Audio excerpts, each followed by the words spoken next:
Ok, bienvenue à Chamonix pour cette 10e anniversaire du Marathon du Mont-Blanc. Le Marathon du Mont-Blanc aujourd'hui c'est 5 courses avec le cross historique qui date de 1979, 34e édition. Et puis depuis une dizaine d'années, le marathon, puis le 10 km, les courses enfants et le kilomètre vertical dont c'était la 2e édition vendredi soir. On a une chance absolue à Chamonix, il y a 300 km de chemins qui sont entretenus en longueur d'année par la commune. Les chemins, j'ai l'habitude de dire que c'est les plus beaux du monde. Ils sont vraiment fauchés, ratissés pour avoir quelque chose de très agréable. Et c'est vrai que le parcours du marathon, on va prendre un petit peu le meilleur de ces chemins. On va visiter la vallée. On nous annonce un temps sec, au moins jusqu'en début d'après-midi. Puis quelques petites pluies orageuses, mais normalement pas trop méchantes.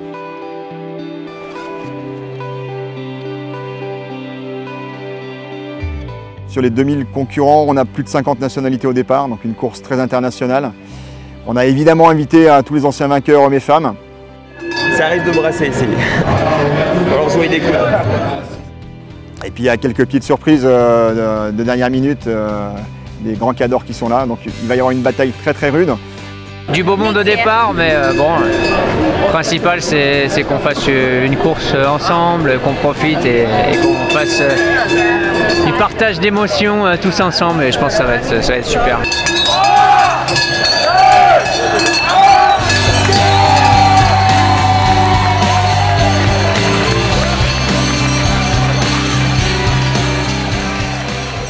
Le Marathon du Mont-Blanc, c'est une course exigeante.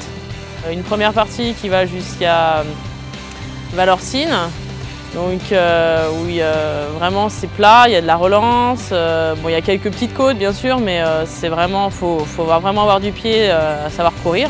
Ouais, on est parti vraiment rapide depuis Chamonix, on était un groupe de 6-7.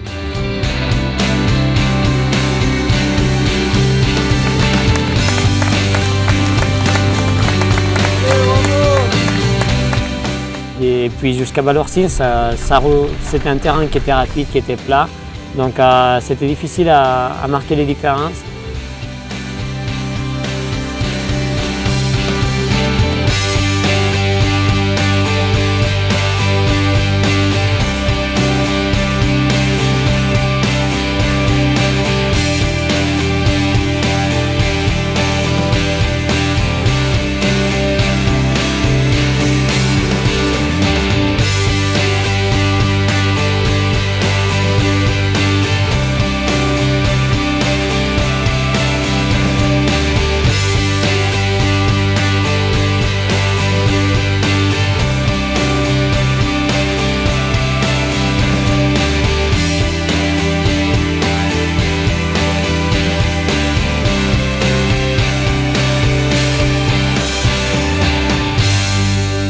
La grosse difficulté du parcours, en fait, c'est vraiment la moitié de course.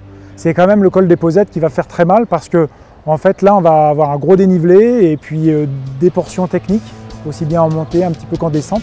Et là, il va falloir vraiment gérer son effort. Celui qui va gagner, c'est quelqu'un qui vraiment est complet dans tous les domaines. Quand on arrive à l'aiguillette des Posettes, c'est magique parce qu'on a un 360. On a une vue à couper de souffle sur la vallée de Chamonix, bien sûr sur le massif du Mont-Blanc, les Aiguilles Rouges. Bon, c'est à Valorcine qu'on a commencé à accélérer dans la montée aux Posettes. Et on est parti avec Toffol Castagnier, toute la montée on était ensemble. Puis derrière on voyait qu'il y avait Tom Owens qui était pas loin, un Greg Bollet aussi.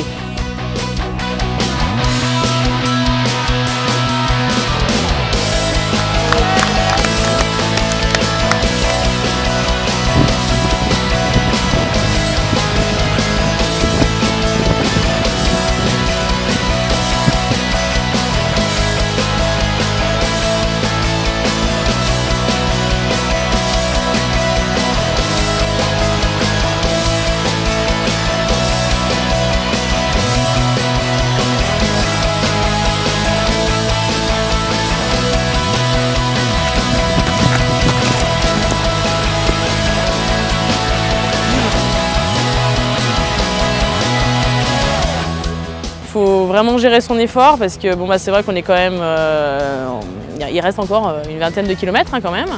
Et dans la descente, on a fait ensemble encore avec Toffol. Je me suis mis devant pour accélérer un petit peu, puis lui sur le plat jusqu'à Argentière. On savait qu'on avait un peu la marge, donc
c'est somptueux.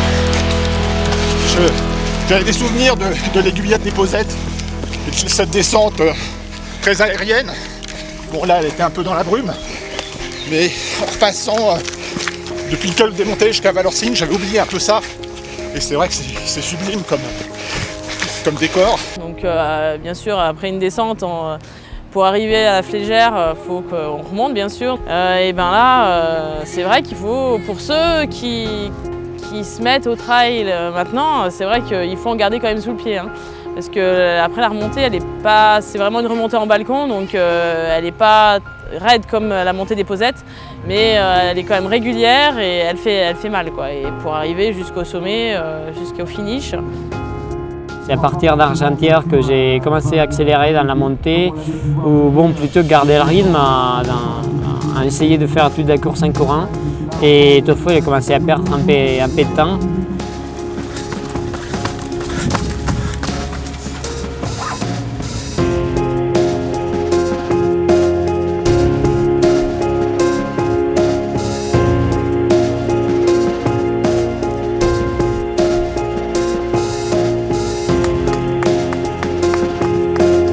Et on finit par le balcon sud, voilà, qui est peut-être le chemin qui a été créé pour courir. C'est fabuleux, des parties très roulantes.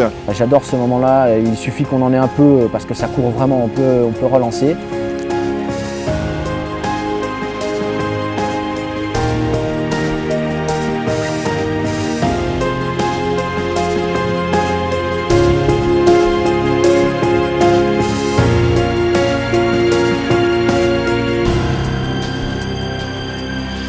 Et puis à la fin, on a quand même le dernier mur final qui fait bien mal aux mollets et aux cuisses. On entend déjà le speaker, notre cher Ludo, mondialement connu. On entend déjà sa voix de la Flégère. Donc c'est vrai que ça motive pour arriver, pour faire un beau finish, quoi.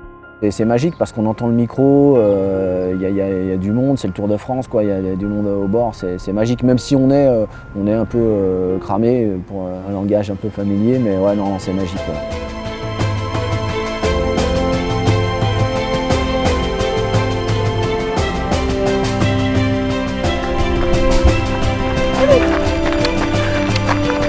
Dernier kilomètre de folie.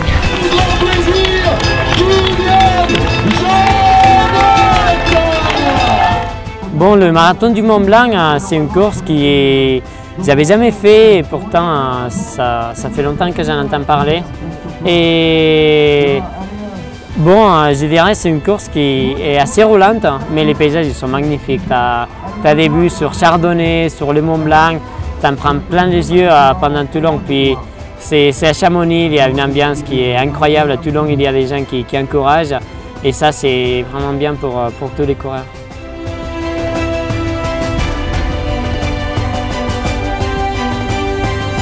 Allez, on va applaudir la première féminine, Emilia Messi, Mathis.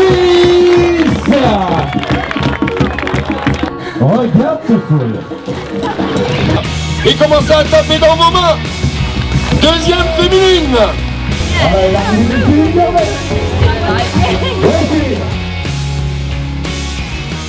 Je crois que dans l'évolution de ces compétitions, ce qu'on remarque maintenant, c'est un plateau sportif de plus en plus important.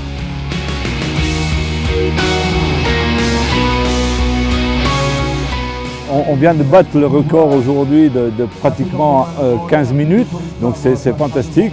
Et on aura de plus en plus de grands champions qui vont venir se frotter les uns les autres, et ça c'est sympathique. Et les filles aussi, on a un magnifique podium de filles là, ça c'est extra.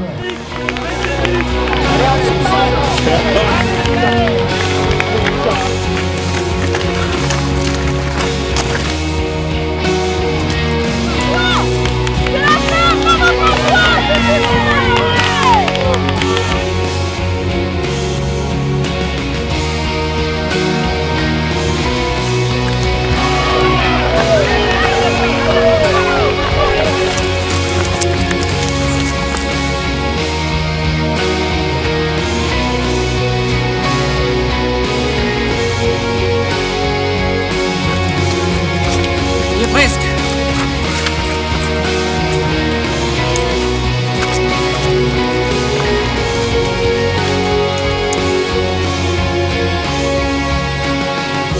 Fantastic race. J'ai les crampes. Je n'en peux plus. Je suis épuisée, très contente mais épuisée.